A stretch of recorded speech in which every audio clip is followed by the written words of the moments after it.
Sa hindi malayong hinaharap, ang West Philippine Sea ay pilit na inaagaw ng kaharian ng Manchuria. Bagamat hindi nila ito makuha sa pamamagitan ng pakikidigma, iba't ibang paraan ang ginagawa ng mga Manchurians para sirain ang moral, komunidad at paniniwala ng mga Pilipino upang masakop nila ang West Philippine Sea nang walang aktwal na digmaan na magaganap.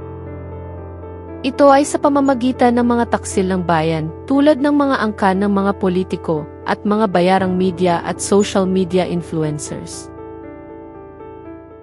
Nagplano na ang mga defenders sa mga hakbang para makatulong sa revolusyon sa Manchuria. Ito ay sa pamumuno ni Chairman Deng. WPS defenders, we must plan our moves para sa gano'n matulungan natin si Chairman Deng para matalo mga komunistang Manchurians. Chairman Deng? Ni hao, good evening everyone. Welcome, Chairman. Chairman Deng, you need to tell us everything we need to know so we know what to do. And then we strategize and win this fight. It all started when President Ping Si, the current president, declared himself as the Emperor of New Manchuria. Ang Manchuria ay naging isang magulong sosyalistang bansa na ang diktadorya ng isang presidenteng emperor ay ang masusunod. Ang layunin ng komunistang gobyerno ay manatiling mayaman ang pamahalaan at maintain ang estado ng mga tao. Pero ang mga Manchurians ay natuto sa kalakaran at ilan sa kanila ay yumayaman.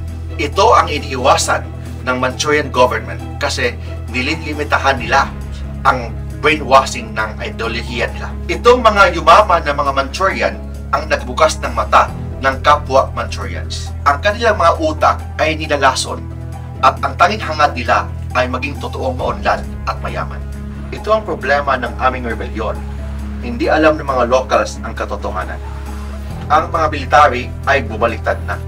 Ang kailangan ay ang mga tao ay pwedeng mamulak na pwede silang umunlad. Defenders, bring down tayo ng mga ideas.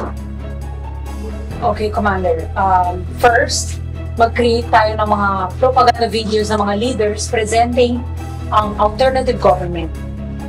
Ang target nito, the common Manchurian people. We will tap into their systems and communication channels locally. Yan ang ginagamit ng maraming tao. Kaya social media ang gagamitin natin para kumalat to. Next, we will handle the communities online to give people proper guidance and help them convince to embrace their new government. Continue to support the movement and focus to the recruitment of the supporters. Target the military leaders and make them believe for what is best for our country.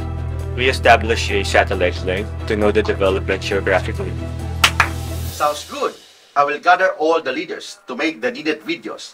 Some of them are already here in the Philippines. I will make sure that the Philippines is included in the history of Manchuria.